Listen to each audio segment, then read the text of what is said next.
Welcome to Turkish Series TV. Today, we have the video many of you have been waiting for. The 15 best Turkish series centered on arranged and forced marriages. Productions where love doesn't begin with a free choice, but with a contract, a trap, a tradition, or a debt that pulls two people into sharing a life without deciding it together. What each series does with that starting point is exactly what makes them worth watching. All available subtitled in English. Before we begin, please take a moment to like and subscribe. Thank you so much. Let us get started. Number 15. Far Away.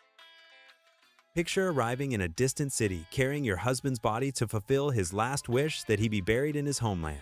And then, at the moment when you want to return to your life in Canada with your 5-year-old son, the family tells you no, the child belongs to them. And if you want to keep your son, the only path within the rules of the Albora family is to marry Sahan, the brother of the man you just buried. Far Away, based on the acclaimed Lebanese series Al Haiba, sets this story in Mardin, one of the oldest and most visually striking cities in Turkey, and uses that landscape intelligently. The city is not just scenery, it represents the ancestral rules that trap Alya, and that Sihan himself carries without being entirely certain he still believes in them. Ozan Akbaba builds Sihan with the authority of someone who has spent his entire life at the head of something he didn't choose, and with the cracks that responsibility leaves when someone like Alya appears. And Sinem Ünsal, as Alya, has the conviction needed for the character to refuse to surrender and refuse to soften more than the situation actually justifies. The honest critique is that the series, like many productions of this type, has episodes where the pacing drops. But Far Away is one of the most solidly constructed forced marriage dramas Turkish television has produced in recent years. A compelling slow burn with a setting that adds something no studio could replicate. Number 14. Legacy. Legacy is one of those series that doesn't fully explain itself, it has to be experienced. There is something in the accumulation of its episodes, in the way Seher and Yaman's story is built week after week across seasons, that generates a kind of attachment that shorter series rarely achieve. Seher arrives in the Gedikli family's world indirectly, in circumstances no one planned, and gradually becomes part of a world completely different from anything she knew. The dynamic between her and Yaman, the family member destiny links her to, is neither simple nor predictable. It has highs and lows, contradictions, and layers that reveal themselves over time. That gradual revelation explains why so many viewers in Latin America and the Arab world have been following the series for years, without tiring of it. Legacy is also an interesting example of what Turkish drama can do when working a long format sustainably. Instead of relying on filler, it builds a universe of secondary characters who eventually become their own reasons to keep watching. The honest critique. With over 400 episodes and counting, there are stretches where the story thins out or where plot turns feel forced. But if you invest in the first 20 episodes, the odds are good you'll end up watching 300 more. Legacy hooks viewers in a way that's genuinely difficult to explain to someone who hasn't seen it, which is, ultimately, the truest measure of what the series achieves. Number 13. Prisoner of Love. There is a specific type of female character in Turkish drama that's especially difficult to write well. The woman who enters a forced marriage arrangement with her eyes open, by her own calculation, and then has to deal with what she didn't calculate. The protagonist of Prisoner of Love is exactly that character, and the series is honest enough not to turn her into either a victim or a textbook heroine. Prisoner of Love is a contract marriage story, two people who come together out of circumstance or convenience, with clear terms and no pretense of affection, that complicates itself in the inevitable way the viewer expects, and yet always feels like it's arriving at exactly the right moment. The skill isn't in the what, but the how. In the way the characters resist recognizing what's developing between them while the writing takes the time to build it without shortcuts. With 58 episodes across 2 seasons, the series has room to develop its story without the rush that limits shorter productions in the genre.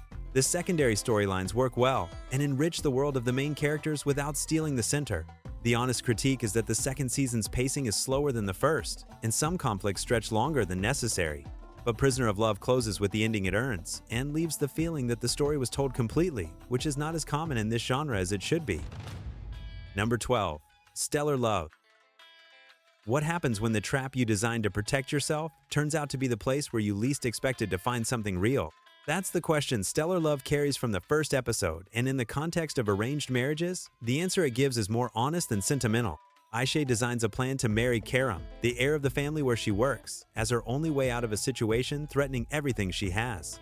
The marriage that begins as a calculated trap has all the characteristics of a forced contract. Both know it, both accept it for their own reasons, and neither intended for it to be anything else. The problem is that living with someone day after day, inside the routines of a family, changes things no contract can anticipate. What makes Stellar Love work in the arranged marriage category is that it doesn't romanticize the initial situation. The power dynamic is there. Karam has more to lose socially, but more resources to resist, and the series doesn't pretend the arrangement is fair or comfortable. It simply shows how two people with their own motivations find common ground where there was none. The honest critique is that the second half of the series loses some of the tension the first half built carefully. But Stellar Love is, within the subgenre, one of the most entertaining and best executed versions Turkish drama has produced in recent years, light on its feet despite a premise that isn't. Number 11. Heart Wound. What's unexpected about Heart Wound is not the marriage of convenience, that's the expected starting point. What's unexpected is how well the series builds what comes after both protagonists agree to live together for reasons neither of them wants to admit. Ferit arrives in Istanbul after discovering that his fiancée had been involved with his childhood best friend. He's not looking for love, he's looking for distance and time. Ayşe has her own reasons for accepting a temporary marriage proposal from a stranger. Money she needs, a debt she has to pay, and an agreement that in 6 months, each of them moves on. The plan is simple. The complication is that they both have to return to Ferit's hometown, to the family environment he was specifically trying to escape, and maintain the pretense in front of people who have known him his whole life. Gökhan Alkan, as Ferit, carries the pain of the character through restraint. He doesn't dramatize the betrayal, but carries it in ways that show up in the margins of every scene. And Yamertan Rusufson, as Ayşe, has an energy that contrasts well with his, gradually blurring the lines of the contract in ways the writing handles with real intelligence. The honest critique is that some of the family storylines in Antakya go on longer than necessary. But Heart Wound as a marriage of convenience story has the right pulse and a finale that delivers on what it promised from the beginning. Number 10. Blood Flowers. Blood Flowers has an atmosphere that few modern Turkish series dare to sustain for this long. That of pure tradition, drama, where the conflict doesn't come from an individual decision, but from the collision between what people feel and what the rules of their community demand of them. The story centers on a family in a rural Turkish setting where marriage is not a personal decision, but an agreement between families, between debts, between honors that extend far beyond the individuals involved. The protagonist arrives at that marriage not by choice, but because life and family place her there, and what the series constructs from that point is the portrait of a woman trying to find her place within rules she never chose. The tone of Blood Flowers is that of the Turkish tradition drama in its most honest form. There is beauty in the landscapes and in the family bonds, but there is also a hardness the series doesn't soften, because softening it would mean lying about the kind of story it's telling. That balance between tenderness and the pressure of custom is what distinguishes this production from more idealized versions of the same subgenre. The honest critique, as an ongoing production, some episodes maintain the pace better than others. But Blood Flowers has a tonal consistency that makes the series feel like something specific and recognizable within Turkish rural drama. For viewers who want the forced marriage story in its darker, more traditional register, this is the right choice. Number 9. Redbuds. I'll be honest, Redbuds is not the most widely known series on this list, but it has something many of the more popular entries don't: the willingness to take its characters to uncomfortable places and not resolve them before the story's time justifies it.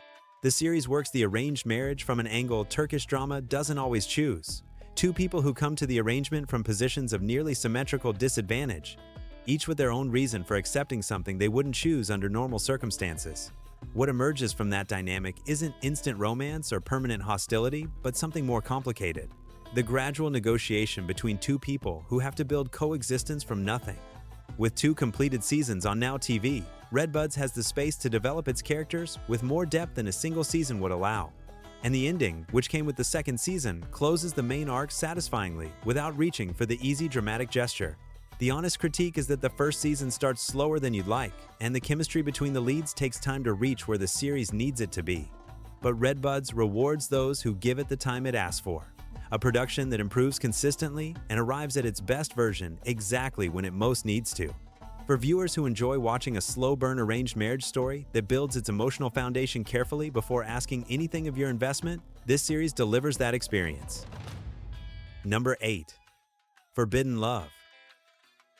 There's a scene in the early episodes of Forbidden Love bitter on her wedding day, looking out through a window that tells you everything you need to know about the nature of this marriage and what is going to follow. No dramatic music, no visible tears, just a look that carries everything. the full weight of a decision made not for love, but for her mother's calculation. Forbidden Love is based on the classic Turkish novel by Halit Ziya Uşaklıgil and is probably the most ambitious television adaptation of arranged marriage as tragedy. Bitter is a young and brilliant woman whose mother marries her to Adnan Bey, a wealthy, older widower, not because anyone puts a gun to her head, but because the economic and social circumstances leave very little room for another decision. That makes it more interesting and more tragic than a marriage forced through violence. Here, the trap is invisible. The 2008 production maintains a level of visual elegance and tension building that holds up over time. The performances across the entire cast have a consistency unusual in Turkish drama of that period. And the development of the bond between Bitter and Behlul, the husband's nephew, is constructed with the slowness and the inevitability that the classic story demands. The honest critique? Forbidden Love doesn't have the ending many viewers want, because faithful to the novel, it doesn't. Number 7. Love is in the Air.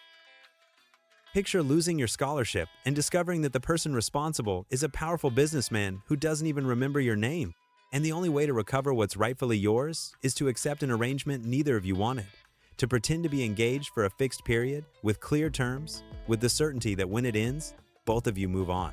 That is the starting situation of Love is in the Air, and in the context of arranged marriages, it represents perhaps the most modern version Turkish drama has produced. An agreement between two adults with completely different motivations, no family involvement, no tradition binding them, just circumstances, and the cold logic of who has more to lose. What makes Love is in the Air special within this subgenre is the evolution of the contract. The series doesn't make the transition from agreement to real love smooth or abrupt.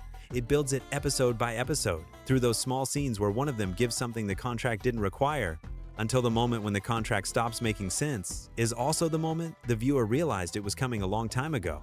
The honest critique is that the second season has stretches where the tension of the first dilutes. But Love is in the Air has the best happy ending among arranged marriage stories in recent Turkish romantic drama. And for this list, that is exactly what it needed to deliver. Two people, circumstances they couldn't control, and a contract that outlasted its usefulness. Number 6. What is Fatma Gül's Fault? What is Fatma Gül's Fault? Is one of the most difficult series on this list to watch, and also one of the most important. Not because it is comfortable, it isn't, but because it does something with forced marriage that few series in the genre dare to do. It shows the real consequences, without romanticizing them, and without resolving them with ease. Fatma Gül is a young woman from a coastal town who is assaulted, and whose family, applying a social logic the series neither judges nor endorses, decides the solution is to marry her to one of the perpetrators, Karim, to resolve the matter and protect the family's honor. Karim, for his part, is a man trapped between his own guilt, his family's pressure, and what he begins to feel toward a woman who has every reason to hate him. The series works with an honesty that unsettles precisely because it's not trying to make the viewer comfortable. Fatma Gül doesn't forgive or accept because the script needs her to. She moves forward because she is a character with her own will who finds her way from scratch. And Karim doesn't redeem himself all at once, but gradually, with contradictions, with setbacks, with the slowness that a real process like this would require. The honest critique is that with 80 episodes, some stretches extend longer than necessary. But What is Fatma Gül's Fault? Is the most honest forced marriage series Turkish drama has produced, and the most complete in its treatment of the consequences for both people involved. Number 5. The Kingfisher. Seyran didn't ask to marry Ferhat, and that is precisely what makes her the most interesting character in this arranged marriage story. She isn't someone who accepts the situation because she has no alternative, but someone who decides what she is going to do inside it. The Kingfisher begins with an arrangement that Ferhat's grandfather considers a solution to his concerns. His grandson needs to settle down. Seyran's family needs the support the alliance brings. What neither of the two elderly men calculated is that Ferhat and Seyran are people with their own will, and that an arranged marriage between two such people doesn't follow the script their elders designed. Afrasarasalu builds Seyran with a dignity that doesn't bend. There are chapters where the pressure the character receives from every direction could have pushed any actress toward easy melodrama, and Sarasalu holds her from a place of strength without losing the vulnerability. That balance is what makes the character the true emotional engine of the series more than Ferhat, despite the title. The honest critique? With 101 episodes across 3 seasons, The Kingfisher has stretches where the story drifts into subplots that don't serve the center. Some conflicts are stretched artificially. But the satisfaction of the finale, Seyran and Ferit in the place they deserve from the beginning, is genuine and is earned by every prior episode. The best recent Turkish arranged marriage story in terms of female character development. Number 4. The Promise. Can a marriage that begins from pain and imposition become something both people would choose again if they could go back? That is the question The Promise carries across 4 seasons and 300 episodes, and the answer it offers slowly, with all the stubbornness of long-form Turkish drama, is far more nuanced than the initial premise suggested. Reyhan enters the marriage with Emir from a position of disadvantage. There is debt, family pressure, circumstances she didn't choose that place her where she is. Emir arrives with his own wounds and his own walls, and that makes the dynamic between them in the beginning exactly as complicated and as unromantic as the situation deserves. What turns The Promise into a phenomenon in the Spanish-speaking world and in the Arabic-speaking world isn't the originality of its premise, but the execution. Secondary characters with solid story arcs of their own, a consistent visual production maintained across years of broadcasting, and something in the way Reyhan and Emir's story progresses that generates genuine attachment. The honest critique? The Promise is long. Very long. There are seasons where the story loops unnecessarily and conflicts repeat themselves with minimal variation. But for those who enter and stay with the story, the seasonal finales arrive with the satisfaction of having accompanied something complete. The arranged marriage phenomenon of Turkish drama in the Spanish-speaking world. Imperfect, extensive, and thoroughly absorbing once you give it the chance. Number 3. Price of Passion. What nobody expected in Price of Passion is that a marriage beginning as a veiled threat, marry me or face the consequences, would turn out to be one of the most complex the Turkish drama has produced in this subgenre. Not through sentimentality, but through construction. Aslu enters the marriage with Ferhat without real options. She witnessed something she wasn't supposed to see. The alternative is dangerous, and accepting is the only reasonable way out in the short term. What the series does with that starting point isn't to convert it into a hidden romance, but into an honest portrait of 2 people who hate and understand each other simultaneously, who share a space without sharing a project, and who change each other in ways neither of them consciously chose. Ibrahim Çelikol, as Ferhat, works from total restraint. There are episodes where a single gesture of his, barely a hand movement, barely a second of eye contact, says more about the character than any line of dialogue in that chapter. And in a story where the character cannot say what he feels, because doing so would mean giving ground, that restraint works in an extraordinary way. The honest critique. The 32 episodes have moments where the pace drops, and some Emirhan family subplots extend beyond what the center of the story needs. But Price of Passion is, from beginning to end, one of the most mature and best executed versions of forced marriage in Turkish drama. Number 2. Sila.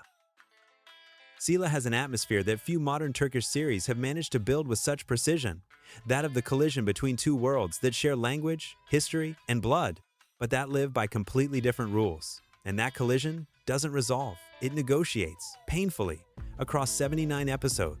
Sila grew up in Istanbul, Western in everything but her surname. When her biological family forces her to return to Mardin for a marriage no one consulted her about, the distance between her 2 lives becomes the central conflict of the series. Boran, the man she marries, is not the villain the situation might suggest. He is someone trapped in the same system, with less freedom than he appears to have. And with the additional complication that he begins to feel something his world doesn't easily have vocabulary for. Hansu Dare as Sila builds the character from a resistance that doesn't yield even when it has to bend. And Mehmet Akif Alikurt as Boran has the density needed for his transformation arc to be believable. And Mardin, filmed with a beauty few Turkish cities have received in television, functions in Sila as a character that weighs, traps, and simultaneously seduces the viewer as much as Sila herself. For viewers coming from lighter arranged marriage stories, Sila represents a significant shift in register.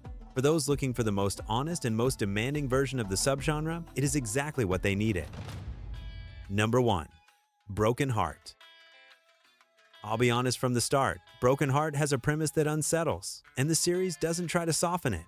Miran Kort's Reyhan marries her, and only afterward, too late, she discovers that the marriage was a trap designed as an instrument of revenge against her family. The man she married chose her not for love, but as a weapon. That is what Turkish drama calls a revenge marriage. And Broken Heart is, within that specific subgenre, the most complete and best executed version that has been produced. What makes the series work beyond the initial hook is the evolution of Miran. The question that runs through the entire story, can someone who started performing eventually feel something real? Has no easy answer and no fast answer. The series works through it across 3 seasons with an honesty that acknowledges the damage Miran caused has real consequences, that Rayan doesn't have to forgive him just because he changes sides, and that redemption, if it comes, has to be earned. Akan Akanozu as Miran has the most difficult duality to sustain in recent Turkish drama. The character has to be believable as a manipulator and as someone genuinely in love at the same time, and the performance achieves it in a way few series could claim. And Ebru Şahin as Rayhan has a presence that grows episode by episode until she becomes the real axis of the story. With 69 episodes and a finale that satisfies, Broken Heart earns its position at the top of this list. And that wraps up today's list, the 15 best Turkish series about arranged marriages. Let me know in the comments which one you have already seen and which one you think should have made the list. Any of the 15 series here is a very good place to start if you are looking for a recommendation. Please leave a like, share this video with a friend, and subscribe if you have not already. See you in the next one.